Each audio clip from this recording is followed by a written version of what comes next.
This is Cookie Batch, president of NAWGJ. I'd like to tell you how this session came to be. Over the years, we've sometimes been surprised to learn that some judges are unaware of judging procedures that many of us take for granted. We then realized that many of these procedures are not included in the Code of Points, so how could we expect judges to know about them? How was it that some judges were aware and others were not aware of these procedures?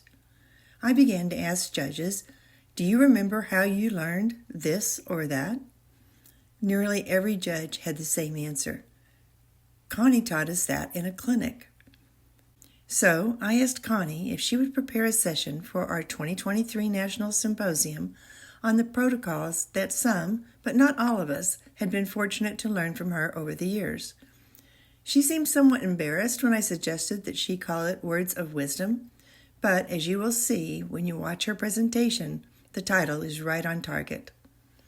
Thank you, Connie, for doing this presentation for us, and most importantly, thank you for imparting all of your wisdom so generously throughout the years. And now, here's Connie. So Cookie in the summer was talking to me about doing this topic, and I found this book that I had. It's a very huge book. It's called Success. It went through alphabetically some key words that you kind of associate with success.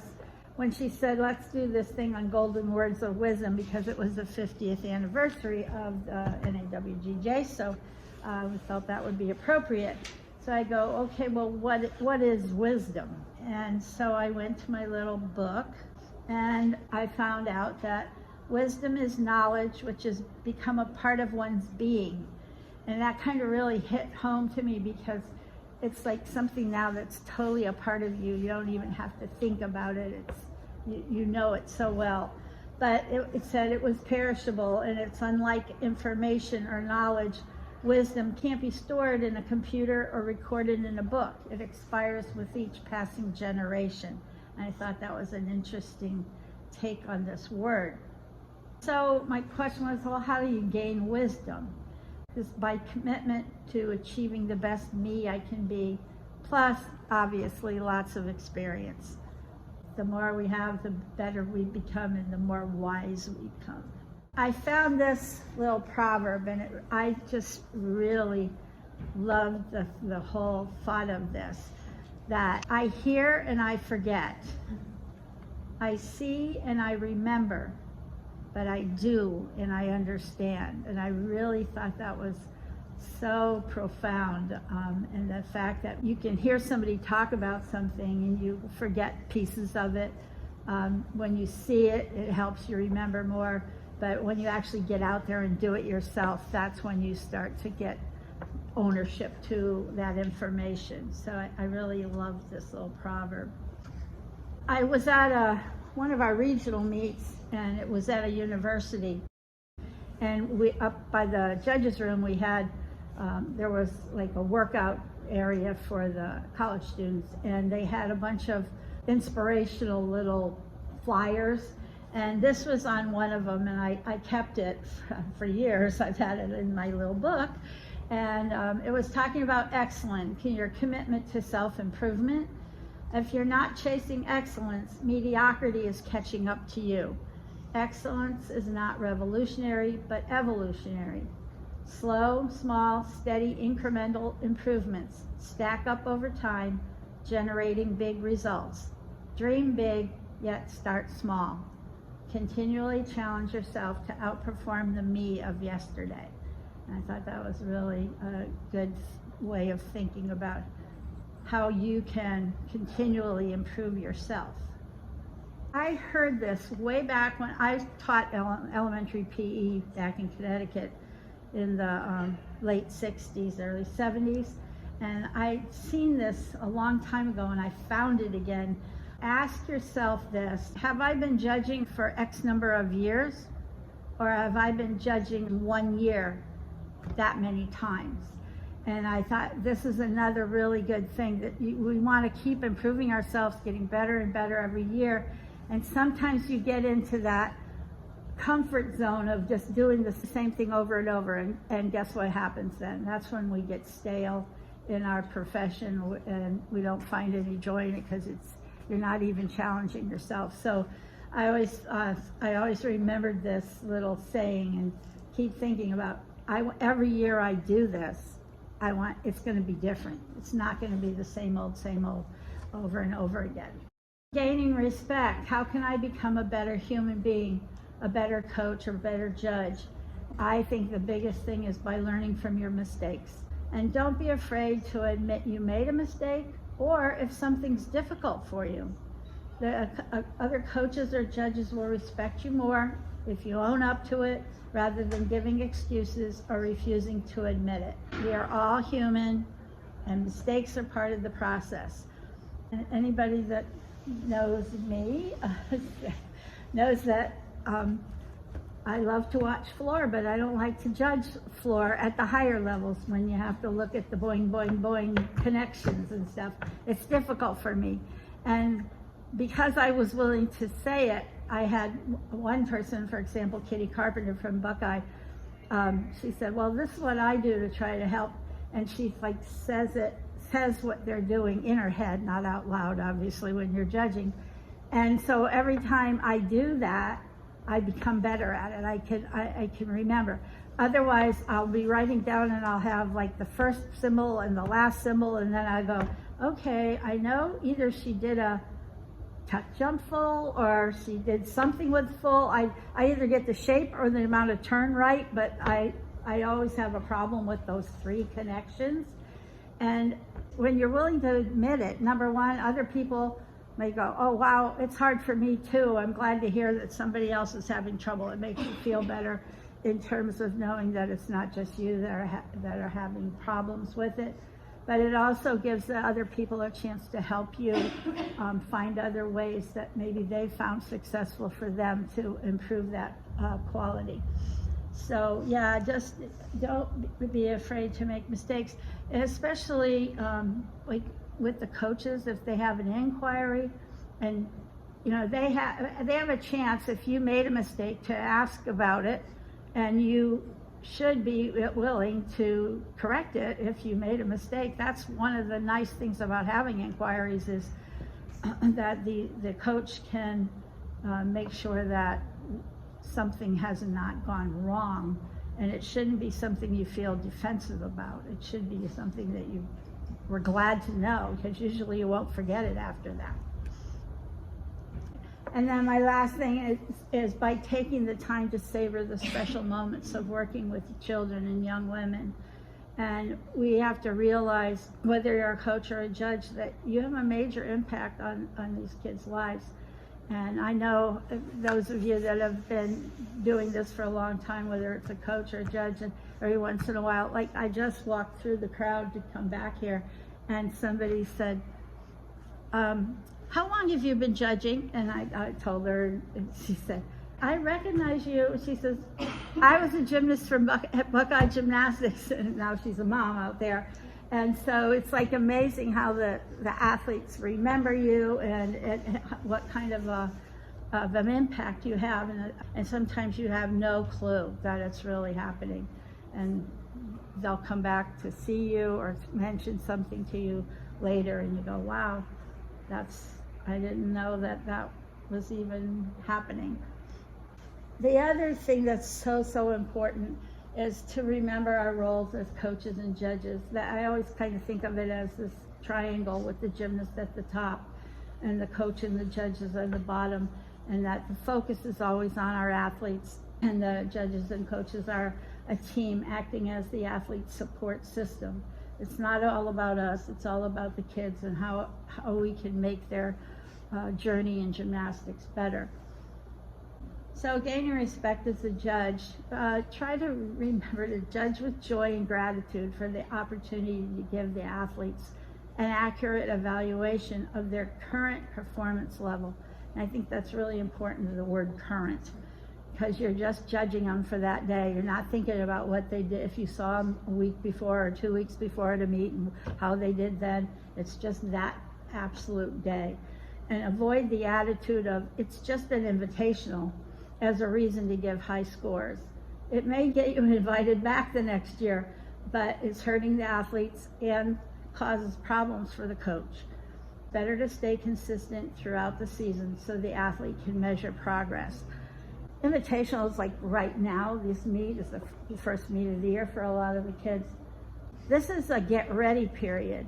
They're trying to, depending on the level of the athlete and how long they've been doing it, for a good level 10, their goal is to peak in May, or at regionals at least, and then go to nationals, depending on when the end of the season is. So these meets are not the end all. This is just a get ready, try some new routines, some new elements, and sometimes we start thinking, well, this is a really fun meet to go to, and I want to get asked back next year, so I'm going to be nice and give all these high scores. But then what happens, and the kids go to the next meet, and they do a compo routine, and they get a lower score, and then the coach has to figure out how to explain that to the mommies and daddies. And that's also a big problem, because they don't understand, and they think that the kid is doing better and the score is going down. So in my opinion, it's better to be a little tougher at the beginning, if anything, and that way that they show progress during the course of the season. It's not to say that a kid can't score in the 9s at the beginning of the year, but they need to earn it. I mean, they need to really deserve it. So be careful about that. To gain respect with the coaches as well, you need to be able to explain why your deductions were taken, not just quantify them. Just say, well, I took this. Well, why? Especially if you go, how many of you go into gyms to do critique meets? Any of you do that? Okay, I feel like that is our biggest chance to have a positive impact on the kids, because they feel like you're there to try to help them get better right from the get-go. Because our job is a negative job in reality, because we have to figure out how many things they're doing wrong. But for them to know and get the feedback, wow, you did this really good, but if you just worked a little harder on this would bring your score up. So I love doing those kind of meets, because then the coaches can see that you understand the rules and what you're trying to help the athletes.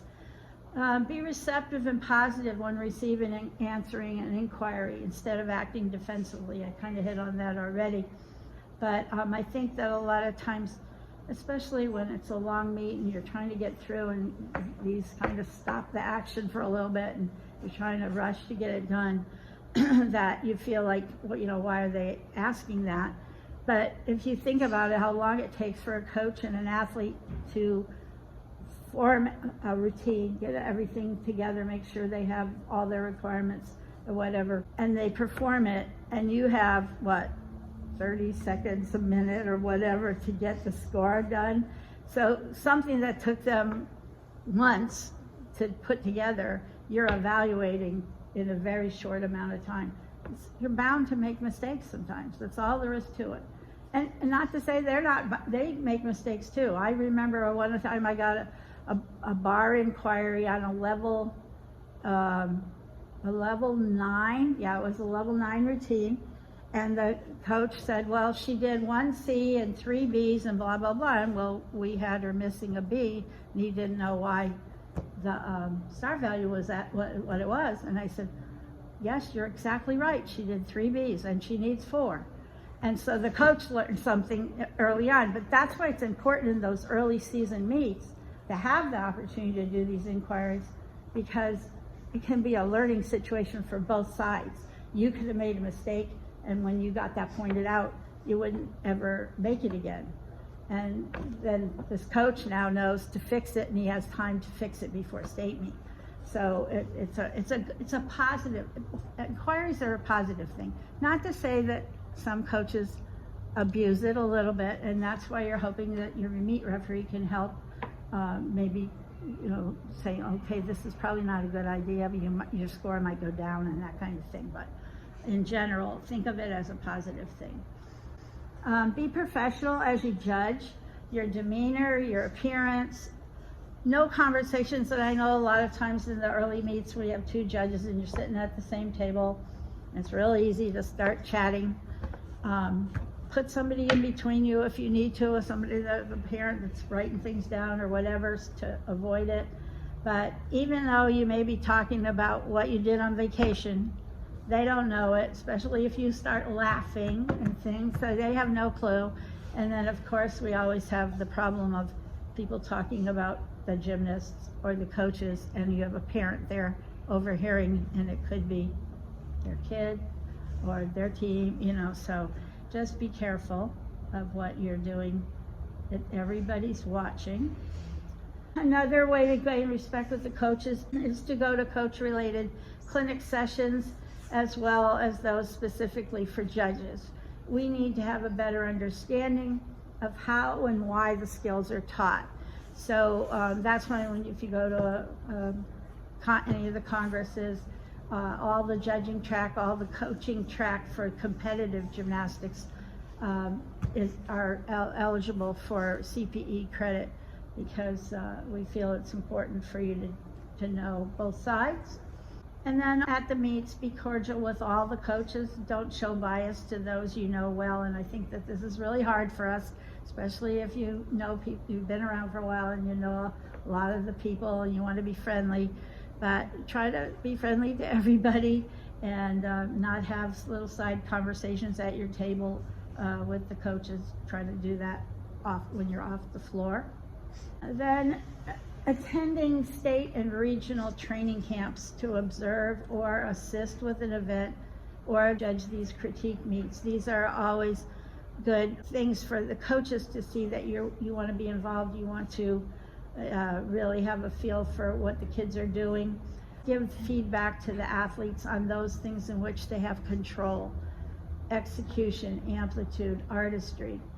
Tell the coach of any missing special requirements, compositional requirements, or bonus.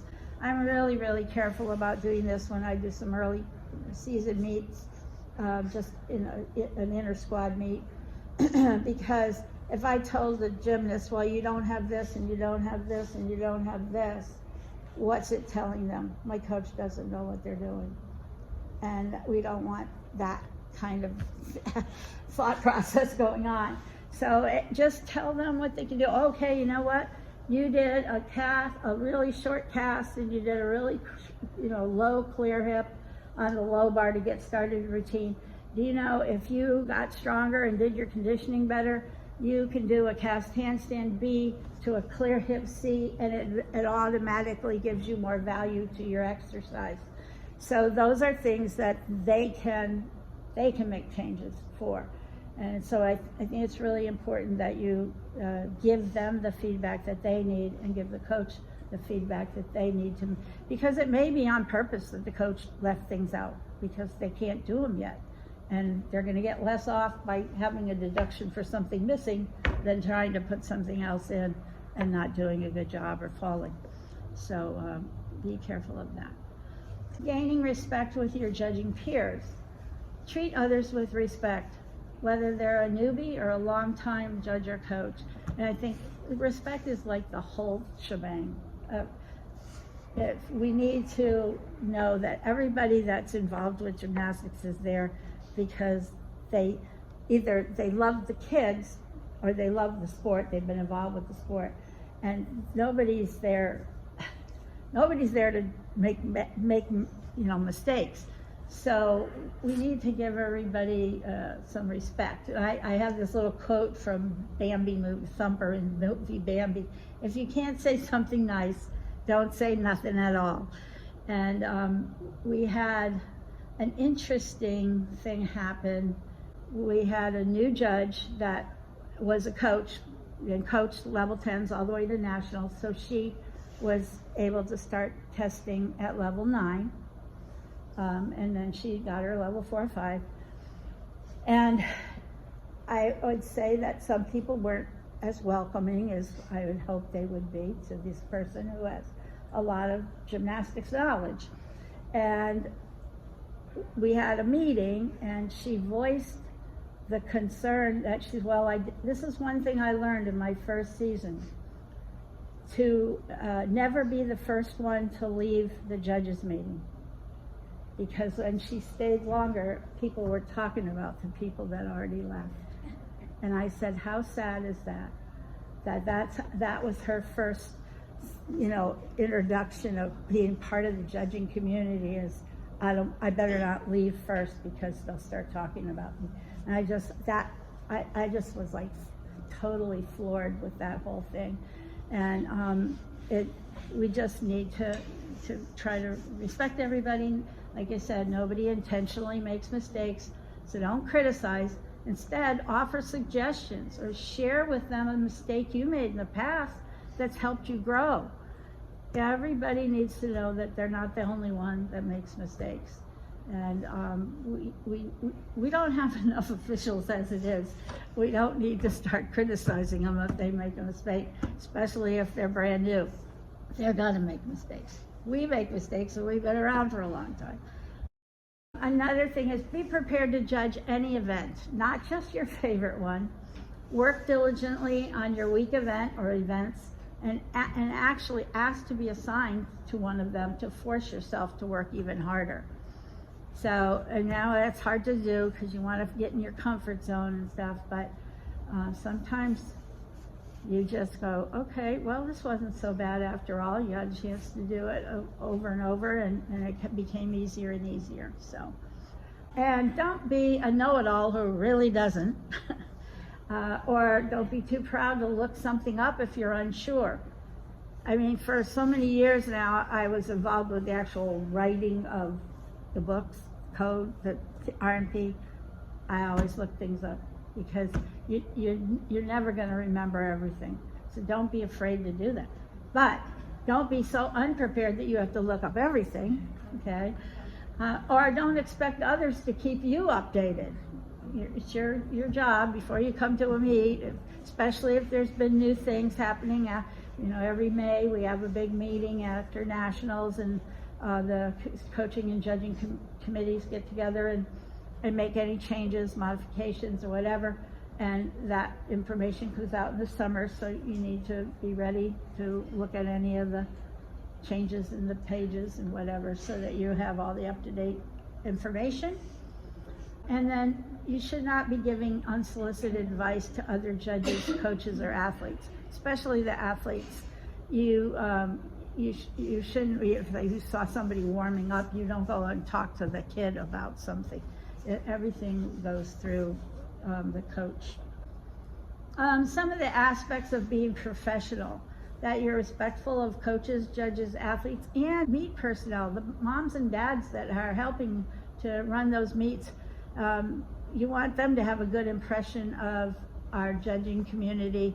And I remember someone that I know well that was very unkind to some of the meet personnel, and actually a volunteer that was a judge worked with this person, and they came up to me and said, I'm never doing this again.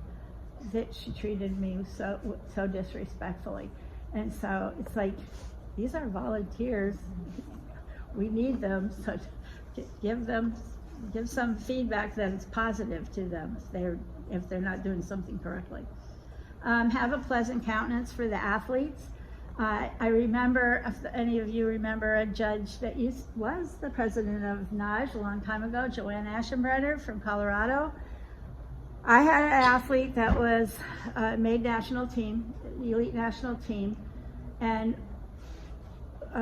so she would see these judges like Joanne at any of the classic meets. And so we went to one meet, and she looked over, she saw Joanne as chief judge on floor, and she goes, oh, that judge that always smiles at you is on floor. And it just made her feel so much more comfortable. And it's like, those are things that we don't even realize we can do for the kids. We can put them at ease by just giving a smile and not looking so stern and whatever.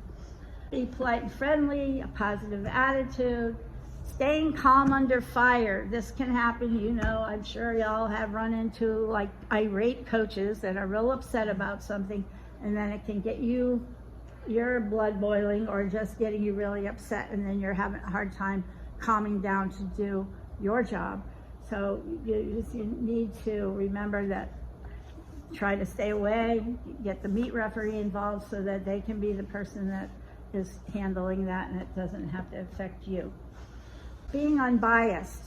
Those of you that are involved as a coach and judge at the same time know that we always try to have unaffiliated people judging, but there's going to be times where an affiliated judge is going to be on a meet, not as a chief judge, and that is not because we don't think you're a good judge, it's for your protection, so that when a conference is called, it's not looking like you are calling the conference to try to up the score for your own team, because sometimes it could be that you're the low man on that team as well. I feel that so many of the judges that are coaches are some of our best judges because they're in the gym all the time. I would hate it if we ever said you can't judge you can't judge that team if they're in the meet. You can't judge that meet. That would be a huge mistake. There are people that are affiliated that have a difficult time being unbiased, and so our checks and balances for that is on assignments. If there's complaints or people feel that this is really happening, then they would just not get assigned to those meets. That's the way we can combat that kind of a problem without saying you can't judge at all, because you still can judge other meets. Being on time is important. If flexible, can accept unexpected changes. Oops, somebody got sick and we had to put somebody else in, and this is the first time they ever judged, so we're not going to put them on bars.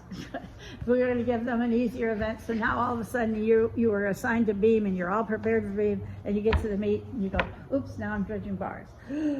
So you have to be able to make those changes and be willing to accept them. Being cooperative, willing to compromise. If you have a conference, sometimes it's, this judge has one score, this judge has another score, and you just can't agree on what it is. And at some point in time, you just have to compromise. If it's out of range, you just say, okay, you go down one, I go up one, and we still have the same average. It's just, that's what you have to do. You have to be willing to compromise. And then be confident without being boastful, and be willing to say that you made a mistake. Some unwritten guidelines, these were the things that Cookie was talking about. The last girl to compete is just as important and deserving of our full attention and smile as the first. Doesn't matter if you're exhausted from a long day, make them feel their performance was appreciated. It's really important. When using the Capital Cup format, be sure to sit in the place with the same perspective for the two flights. Athletes in the same session should be judged from the same perspective. So we did that today on bars. Instead of having the table in the middle just kind of move from one side to the other, because the bars were situated in the same direction, we moved from the outside of one to the inside table. The other inside table moved to the outside table, so that we looked at it the same way. If you're sitting on the back of a four-judge panel, you're sitting on the back by the high bar, you should be sitting on the back of the high bar on the other front when you go to the other thing. So it depends on whether the apparatus is in the same direction. You might have to move around differently. Same thing on vault. We should always be looking in the same direction when you're judging those events. Follow protocol for conference or inquiry. If the meet referee or chief judge, remember, it's their job to lead by reviewing their score and asking why others had a different start value. The panel judge should wait for the meet referee or the chief judge to finish before adding any comments. And then if the score was out of range, again, compromise. I've seen it where some judge would come over to the chief judge and they'd start spouting off what they had, why is yours different than mine? You gotta do it the right way and let the chief judge lead it.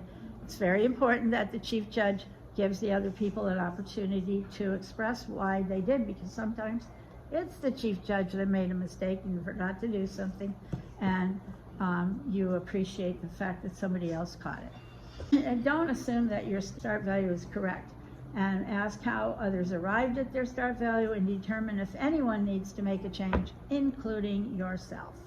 The chief judge should call a conference if the judge has an incorrect or impossible start value, even if that change will give the gymnast a higher score than what you as chief judge had. Because sometimes I think we've seen it where if the chief judge has a score and they realize, well, this start value is wrong, but if I have them change the start value, the average is going to go up, and that's further away from what I really think it should be. It's not your call.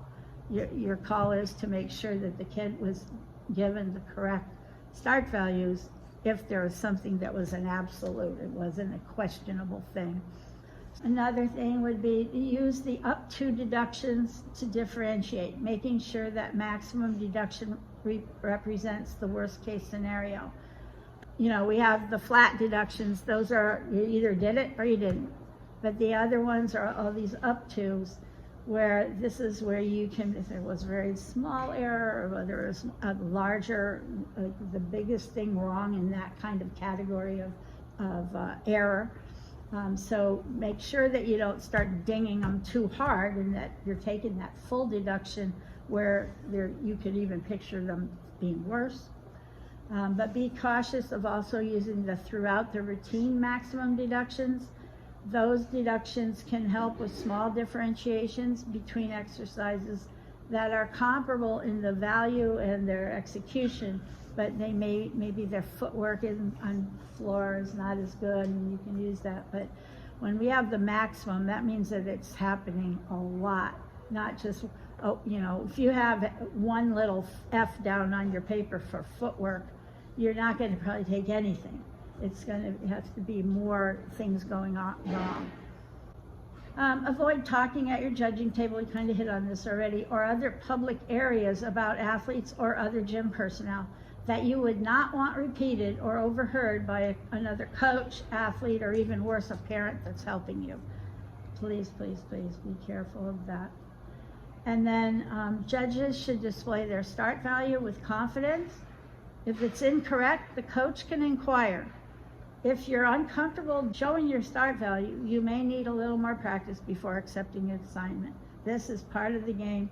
You need to know your rules well enough to be able to confidently put up a start value. But to know that if you make a mistake, it's not the end of the world, and the coach has a way to get it fixed. So that's the good thing about it. Judge independently. The meet director is paying for 2 opinions, or 4, depending. I know we all get excited when we go, oh, we had 15 bingos in this session. And it's great because you think, oh, well, my thought is, wow, this whole system kind of really works. You know, if you do take off the right stuff and you can be that close, it really works. But it's not imperative that you know, if you're 1/10 or 2/10 away, if you think about it, especially like in a floor routine, there's a zillion things that could go wrong in a floor routine. And if you're only 2 or 3/10 apart, that's incredible, really, when you stop to think about what all the things that could possibly go wrong, and flex feet and all these other little things. So it's not a bad thing. And then if you're meet referee, you should not indicate to the judges during the session that their scores are too high or too low. They need to stay consistent with that first exercise. If you start messing with their brains in the beginning and then they're going to be off, and it's not going to be consistent for that whole group of athletes. And just because an athlete performs a skill with extreme amplitude, it doesn't mean that anything less is worthy of a deduction. Example, if you compare the height of Simone Biles' vault with Alicia Sacramone's, both shouldn't be deducted for heights because they both were exemplary. Maybe one of them was a little higher than the other, but it was like at a point where you're beyond a deduction. So I wanted to show you, check out these 2 Tkachevs performed. The first one by Christy Powell, U.S. national team member, A gymnast from Argentina. I was judging junior Pan Ams, I think, in Guatemala, and I saw this girl during warm-ups. I was judging some other event, and she was doing the bar routine, and I saw her do this Tkachev, and it was so gigantic. I went over to the coach later, and I said, is there any way you can send me footage of this kid? Because it's like the highest thing I've ever seen in my life. So I was able to get footage of it from a long time ago. So this is Christy at American Cup. But look at the space between the bar and her hips. Like huge, right? And by the time she catches it, her legs will go back towards the low bar, and she'll have a nice swing out of it. So I think we see it another time in fast. So in my opinion, that I would not take any deductions, insufficient height on that. But here is the girl from Argentina. This is on your website, isn't it, Cookie? And this was when the bars were even a little closer. But she goes so high. Look at the space.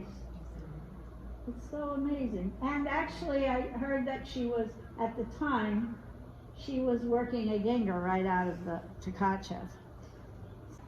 Okay, and then coaches, athletes, and other judges, notice if you are looking down during the routine.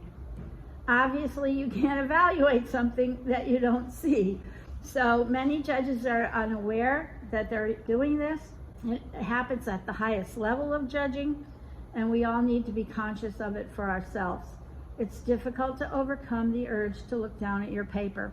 And I don't know how many years ago I did a thing on keep your head up.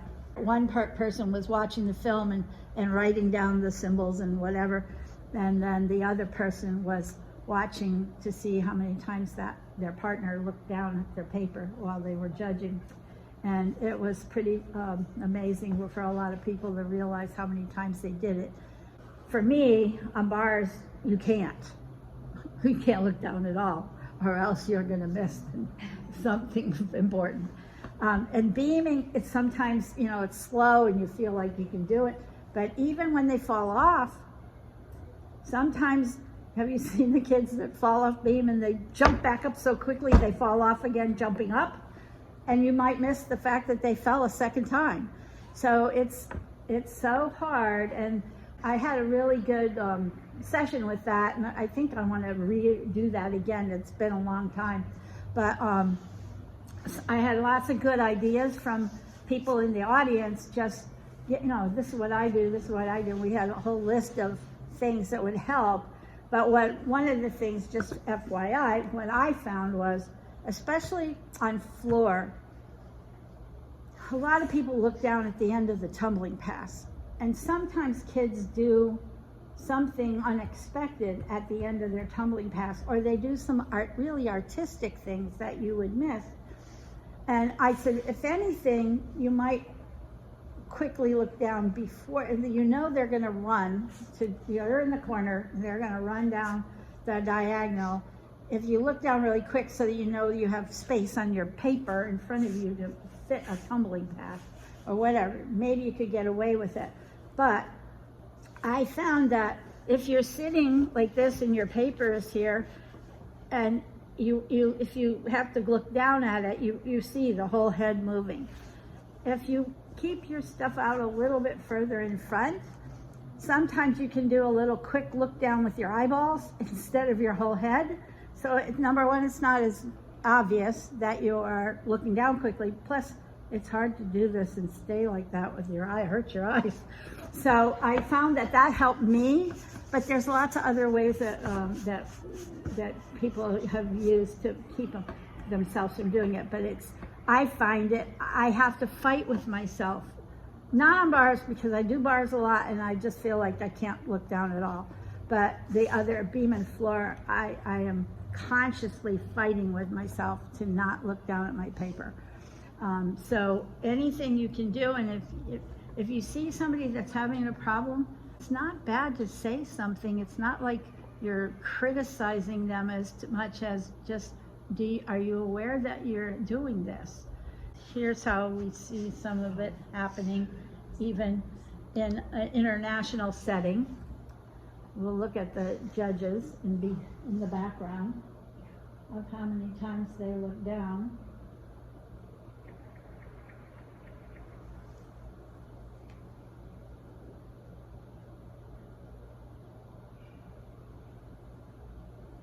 Like every time they finish a skill, they look down. That's so hard.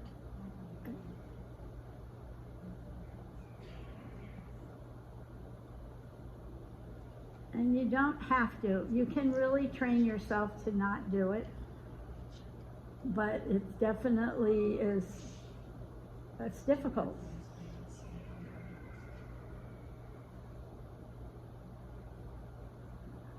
Some of them are doing a fairly decent job, and then a couple of them are just up and down, up and down. I think it was level 8 regionals one year, and I was a meet referee, and the floor judges kept having conferences. Like one judge was always higher than the other judge. I watched for a while. I watched one rotation, and I noticed that the person that had the higher scores, I think I counted one time that they looked down like 15 times in the routine. And I'm going, well, that's why she scores higher. She's not seeing something. She's missing something when she's looking down. So it was pretty obvious. And I think we all know people that have trouble with this. And I think sometimes we're afraid to say anything, but if we all want to try to get better, it's better to say something and just say, I have a constructive criticism type of thing, and just make somebody aware that they're doing this. All right, respected individuals are ready to serve. They serve whenever the opportunity presents itself, not only when it's convenient to them. There are always on the lookout for ways to help others. They do the best they can with what they have. They serve small tasks or large tasks equally with a full heart. They are trustworthy and count on me people. They finish tasks, fulfill responsibilities, keep promises, and complete commitments. They don't serve for approval or applause. They are humble and maintain a low profile. Greatness is measured in terms of service, not status. How you measure up.